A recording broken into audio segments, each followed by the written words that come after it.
భగవద్గీతే భవద్వేషిణి. ప్రియ భగవద్బంధువులారా,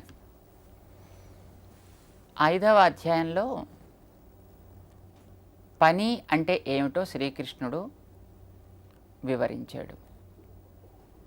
పశ్యన్, శృణ్వన్, స్పృశన్, జిఘ్రన్, అస్నన్, గచ్చన్, స్వపన్, శ్వసన్, ప్రలపన్, విసృజన్, గృహ్ణన్, ఉన్మిషన్, నిమిషన్ అపి అన్ని పనులే అంటాడే.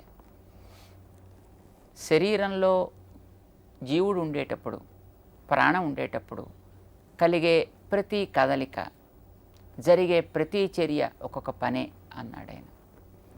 అంటే మనం కూర్చున్నా ఒక పనే, నించున్నా ఒక పనే, పడుకున్నా ఒక పనే, గాలి పీల్చినా పనే, గాలి వదిలినా పనే, కంటి రెప్ప తెరచినా పనే, కంటి రెప్ప మూసినా పనే, చేయి చాపినా పనే, చేయిని ముడిచినా పనే, అన్నీ పనులే అన్నాడు ఆయన. ఇవన్నీ కూడా పనులే.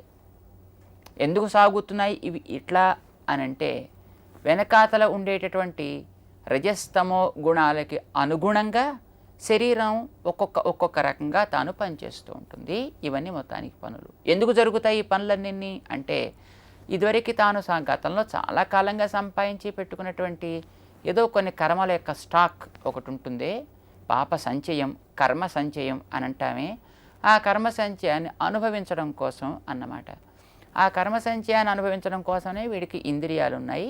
ఆ ఇంద్రియాలు ఎలా పనిచేస్తాయి? వీడికి వెనకాతల ఉండేటటువంటి అలవాట్లని బట్టి పనిచేస్తాయి. ఒక రకంగా అలవాటైనటువంటి ఇంద్రియాలకి ఆ మార్గాల్లో నువ్వు ఏది మంచిదో అది చెప్పడం ఉత్తమం తప్ప, దానికి అలవాటు లేని, ఇష్టం లేని పనిని నువ్వు కనుక చెప్పినట్టయితే అవి మొండివి కనుక మాట వినవు. ఎట్లా వాటిని మాట వినిపించాలి?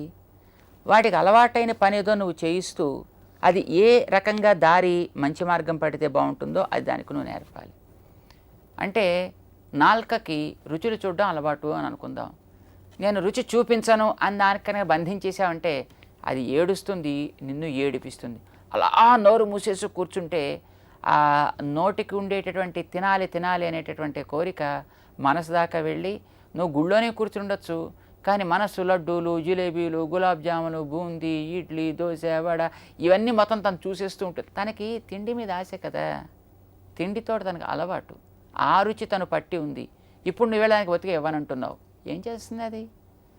తను దాటిని తృప్తి పరుచుకునే మార్గం ఏదో అన్వేషించుకుంటుంది, అటు పక్కకి వెళ్ళిపోతుంది. నువ్వు కావాలనుకుంది గుళ్ళో దేవుణ్ణి చూడడము, లేకపోతే కూర్చుని అక్కడ ఏదో చదవడము, కానీ అదేమో తన ఇష్టం వచ్చేట అది ఆలోచిస్తూ ఉంటుంది. నువ్వేం చేయగలుగుతావు? మనసుని గట్టిగా పట్టి 2 వాయిద్దామంటే అది మనకు దొరకదా? పోనీ దానికి అలా ఉండి ఏదో ఆలోచించకుండా చేద్దామంటే అది ఎక్కడుందో మనం పట్టుకోవడం మనకి రాదాయి.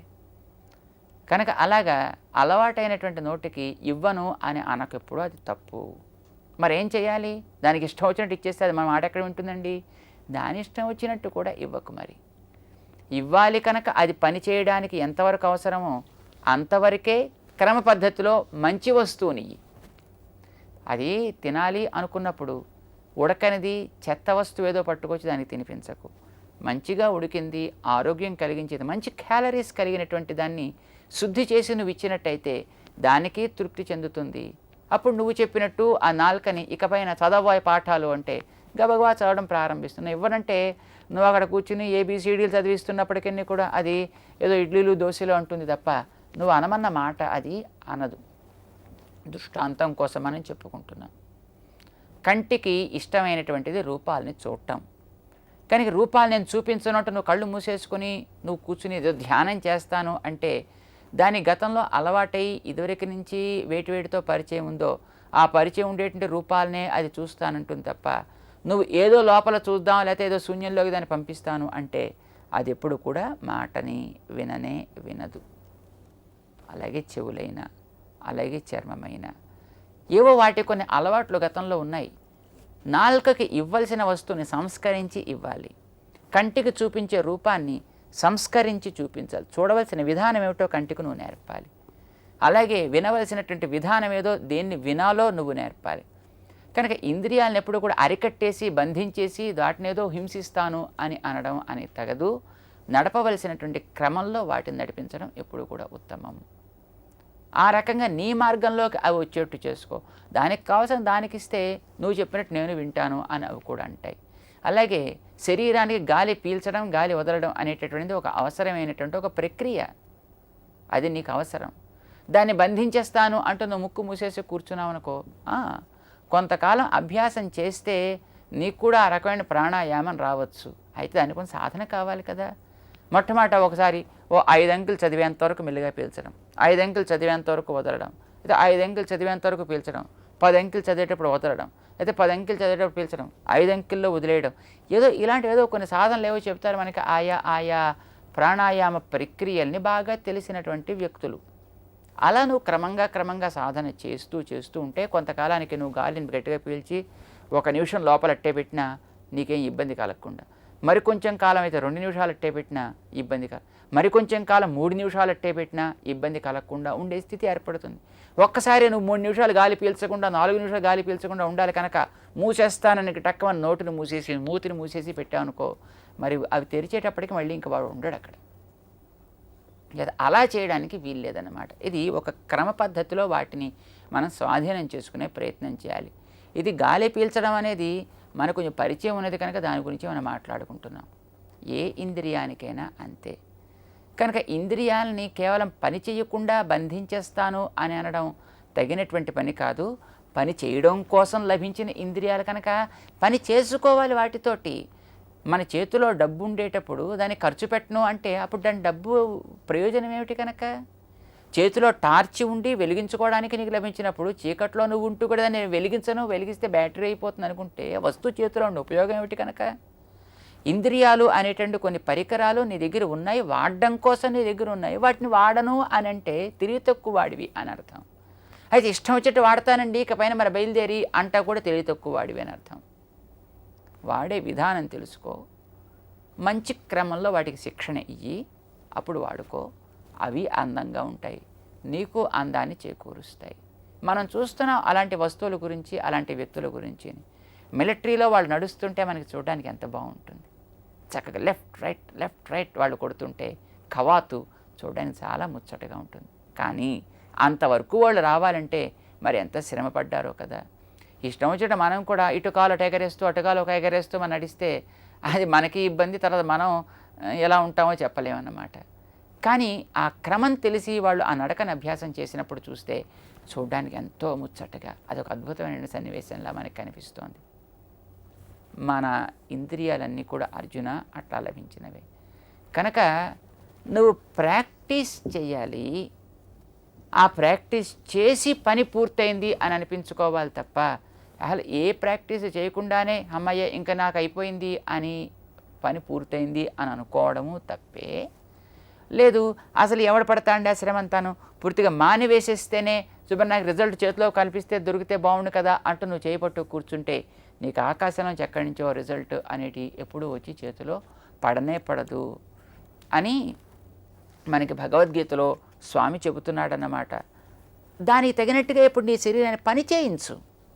పని చేయడం దానికి అలవాటైన రీతిలో దాన్ని స్వాధీనం చేసుకో తప్ప అలవాటు లేనిది ఏదో దానికోసం నువ్వు పెట్టద్దు. కనుక మానిపించేసి కూర్చోపెడతాను అంటే అవి ఇబ్బంది పడతాయి, నిన్ను ఇబ్బంది పెడతాయి. వాటికి అలవాటైన రీతిలో అవి వెడుతూ ఉంటాయి కదా, మరి వెళ్ళనివ్వాలన్నమాట. నహి కశ్చిత్ క్షణమపి జాతు తిష్టతి అకర్మకృత్. ఎవడు అరక్షణం కూడా ఊరికనే కూర్చుని ఎవ్వడూ ఉండడయ్యా అన్నాడు ఆయన. తానొచ్చినా తాను ఏదో చేస్తూనే ఉంటాడు. మరి తానికే తప్పదంటే ఇంక మనకేం తప్పుతుంది? కనుక మనం చేసేది మనకి ఇబ్బందికరం కాకుండా పక్కవాడికి ఇబ్బందికరం కాకుండా ఉండేట్టుగా ఏదో చేసుకోవాలి. అది మనకి రేపు పొద్దున శ్రేయస్సుని కలిగించేదిగా ఏదో అది చేసుకోవాలి అని శ్రీకృష్ణుడి యొక్క తాత్పర్యం. ఎందుకోసం అలా చేయాలి? చేయకుండా కూర్చుంటే ఎవ్వడికి సాధ్యం కాదు. సర్వః ప్రకృతిజై గుణై కార్యతే హి అవశః. నువ్వు ఉండేది ప్రకృతిలో. ప్రకృతికి కొన్ని రకాలైన స్వభావాలు నేను సత్వరజస్తమస్సులనే ఉన్నాయి. నువ్వు మాందాం అనుకుని అవి నిన్ను మాన్నివ్వవు. ఇప్పుడు జిడ్డు ఉండేటటువంటి నేల మీద కూర్చుని నాకు జిడ్డు అంటుకోకూడదండి, ఎందుకు అంటుకుందండి నాకు అని అంటే వాడిని ఏమంటారు? పిచ్చివాడు అంటారు వాడిని. ఆ నేల మీద కూర్చోకు నువ్వు. మరి కూర్చొని ఉంటే అంటుకుని తీరుతుంది. అది ప్రకృతిలోకి వచ్చిన తర్వాత ప్రకృతి యొక్క స్వభావాలకు అతీతంగా ఎవడు ప్రవర్తించలేడు. ఎవడు అంటే పరమాత్మతో పాటు కలిపి, ఇది మనకి చెప్తున్నాడు. అందుకోసమనే ఈ మాటని స్వామి తను కూడా ఈ లోకంలో అవతరించినప్పుడు ఆచరించి చూపిస్తాడు. ఒక చిన్న దృష్టాంతం మనం చెప్పుకుందాం. భగవంతుడు ఈ లోకంలో మనిషిగా పుట్టాడు. రాముడుగా మనం ఆయన్ని చూస్తున్నాం. తాను మనిషే కదా, కనుక మనిషి ప్రవర్తించాల్సినట్టు తను ప్రవర్తిస్తాడు. మనిషి అన్నప్పుడు మంచి చెడు రెండూ ఆచరిస్తూ ఉంటాడు. మనం ఎవరినైనా ఒకరిని చూసి అబ్బా వీడికి 100% మంచివాడండి అన్నామంటే మంచి ఎక్కువ ఉంది, చెడు తక్కువ ఉంది అని అర్థం. అబ్బా వీడు పరమ కర్కోటకుడు, అసలు మంచి అనేది ఏ కోశానా లేదండి వీళ్ళు అన్నామంటే వాళ్ళకు కనిపించని రీతిలో మంచి ఉంది అని అర్థం అన్నమాట. కేవలం మంచి కానీ కేవలం చెడు కానీ అసలు ఈ ప్రపంచంలో ప్రకృతిలో ఎక్కడ ఉండనే ఉండదు. రెండు కలిసి ఉంటాయి. ఏది ఎక్కువ డామినేట్ చేస్తూ ఉంటుందో దాన్ని మనం గుర్తిస్తాం, దాన్నే వ్యవహరిస్తాం. రాముడు చాలా మంచివాడండి, చాలా మంచివాడు నిజమే. అయితే ఆయనలో చెడేం లేదా? ఆయన ఎప్పుడేం తప్పు చేయలేదా? అబ్బాయి తప్పు చేయనేలేదు. రాముడు ఎప్పుడైనా తప్పు చేశాడంటే అలా మనకే మనసు ఒప్పదు ఉందరా.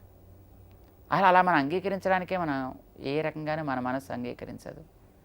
కానీ రాముడు కూడా మట్టి మీద పుట్టినవాడే కదా, కనుక ఆయనలో కూడా కొన్ని ఉంటాయి. ఉంటాయా అంటే మరి మనకేం తెలుసు, మనం చూసామా? అయితే వాల్మీకి ఏం లేవు మంచి గుణాలే అన్నీ అని చెప్పాడు కదండి. చెప్పాడు, కానీ వెతుక్కుంటే కనిపించేట్టుగా కొన్ని అవి కూడా చూపించాడు. ఎక్కడా? ఎవరు చెప్పారు? ఎవరో చెప్తే మనమే నమ్ముతాం కనుక వాళ్ళు ఆవిడే చెప్పింది. మరి ఇంటి గుట్టు వాళ్లే కదా చెప్పాలి. ఈ బయట వాళ్ళు ఇంటి గుట్టు ఎప్పుడు బయట పెట్టలేరు. ఇంటి గుట్టు ఇంట్లో వాళ్ళే బయట పెట్టుకుంటూ ఉంటారనమాట. అంచేత రాముడిలో ఉండే ఆ దోపాల గురించి కూడా వాళ్ళ ఆవిడే చెప్తేనే మనకే తెలిసింది. ఎక్కడ? ఎవరితోటి? లంకానగరంలో చెప్పింది, హనుమంతుడితో చెప్పింది. మంచి గురించి వాళ్లే చెప్పాలి, చెడు గురించి వాళ్లే చెప్పాలి. రాముడు ఎంత మంచివాడో, విదిత సహి ధర్మజ్ఞ, ధర్మజ్ఞుడని లోకానికంతటికీ ప్రసిద్ధమయ్యా. రావణాసురుడితోటి రాముడిలో ఉండే మంచి గుణాలని తానే వెలువరించింది సీతమ్మ. మరి చెడు గుణాలనో అది కూడా ఆవిడే వివరించింది, అది హనుమంతుడితో వివరించింది అన్నమాట. రావణవధ అయిపోయిన తర్వాత రాక్షస స్త్రీలను హింసిస్తాను, కొంచెం టైం ఇమ్మని అడిగిన హనుమంతుడితో మాట్లాడే సీతమ్మ, ఏమయ్యా తప్పు చేయని వాళ్ళు ఎవరు? వీళ్ళేదో తప్పు చేశారు, వీళ్ళని శిక్షిస్తానంటావేమిటి? లోకంలో పుట్టినవాడు ఎవరైనా తప్పు చేయకుండా ఉంటాడా అని అడిగింది. ఎవడైనా అంటే అమ్మా నువ్వు తప్పు చేశావా అడిగాడు. అయ్యో నేను చేయకపోవడం ఏమిటయ్యా, లక్ష్మణస్వామి ఏ పాపం ఎరుక్కున్నా నా దగ్గర కాపలాగా ఉంటుంటే ఏమయ్యా నన్ను ఏం చేద్దామని రాముడి వెంట నువ్వు వచ్చావు అడవిలోకి అని నేను అడిగాను. తప్పు కాదు. ఓ నిజమే, అవును నేను తప్పు చేశానా అన్నాడు. అమ్మయ్య చూసి రమ్మంటే నువ్వు చేసి ఉద్ధరించే పనేమిటి? లంకకి పంపించి చూసి రావయ్యా అన్నాడు మా రామయ్య తండ్రి. నిన్ను శుభ్రంగా కాల్చి ఓ రాజుగారి కుర్రాన్ని చంపేసి ఓ మంత్రి గారిని చంపేసి ఇది కదా నువ్వు చేసిన పని. ఇప్పుడు ఏ తప్పు చేయకుండా రాజుగారి ఆజ్ఞ ప్రకారం శిక్ష వేసేటటువంటి వీళ్ళందరినీ శిక్షిస్తానంటావు. తప్పు కాదు, అది రాజాశ్రయవస్యుల్ని శిక్షించడానికి నువ్వు ముందుకు రావడం న్యాయమేనా? అంచేత నువ్వు చేసేది కూడా తప్పే. పోన్లే మనలాంటి వాళ్ళు అంటే ఏదో చిన్నవాళ్ళం ఏదో చేసాం అనుకోవచ్చును. మా రామయ్య తండ్రో అసలు ఆయన చేస్తే వచ్చి ఇంత గొప్ప మునిగిందండి ఆవిడ. ఏమిటది అడిగాడు ఆయన. ఆవిడ చెప్పింది ఒకటి, తర్వాత మరొకటి కూడా ఇంకొకటి ఉంది. అదేమిటంటే శూర్పణఖ అడవిలో తాము ఉండేటప్పుడు వస్తే, ఇదిగో నా దగ్గర పక్కన సీతమ్మ ఉంది కదా, మావాడు అక్కడ ఒక్కడే ఉన్నాడు, అక్కడికి వెళ్ళు అన్నాడు ఈయన. ఆ మాట అనడంతో ఆవిడికి పాపం పెద్ద కోరిక లక్ష్మణుడి మీద కలిగింది. ఆయన నేను దాసుణ్ణి, ఆయన దగ్గరికి వెళ్ళు పర్లేదు, ఆయన యజమాని కదా అన్నాడు. ఇటు వచ్చాడు. ఇటు అటు తిరిగి కోపం వచ్చి ఆవిడ ఏదో చెయ్యబోయింది. ఇగో చివరికి ఇంత కొంప మునిగింది అంది సీతమ్మ.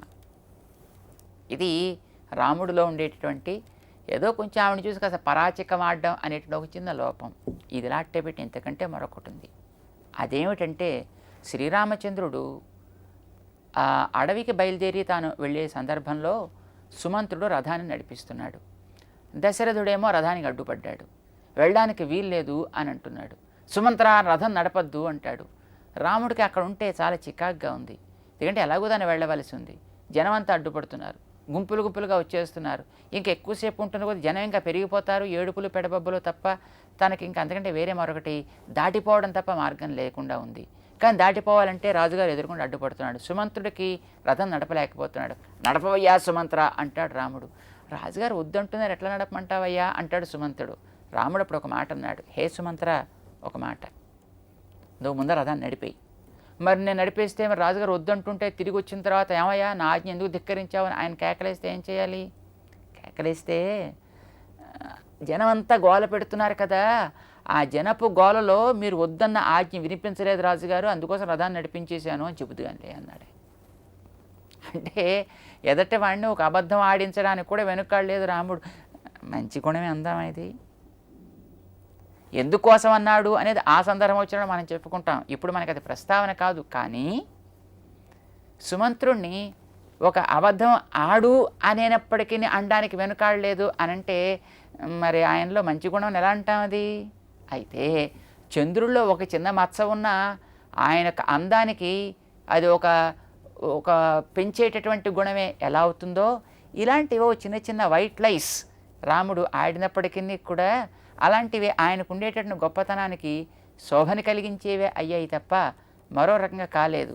ఇది రహస్యం సుమా, ఎవరికి చెప్పడానికి కాదు, మనం తెలుసుకోవడానికి.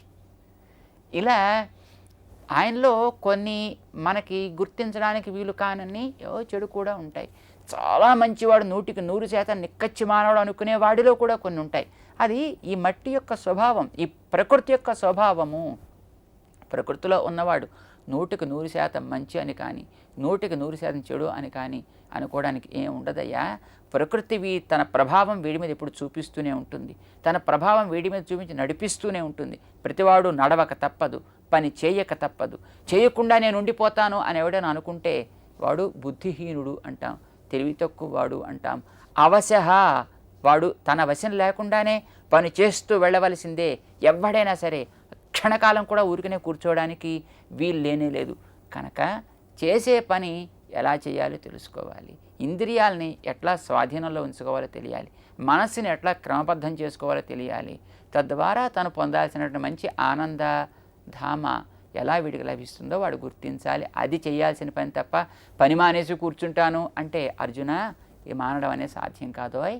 కనుక పని చేయడానికి సిద్ధపడు అంటూ శ్రీకృష్ణుడు అర్జునుడిని పని వైపు ప్రోత్సహిస్తున్నాడు. తన యొక్క కర్మ ఆచరణ వైపు ప్రోత్సహిస్తున్నాడు. ఎట్లా ప్రోత్సహిస్తున్నాడో తెలుసుకుందాం. జై శ్రీమన్నారాయణ.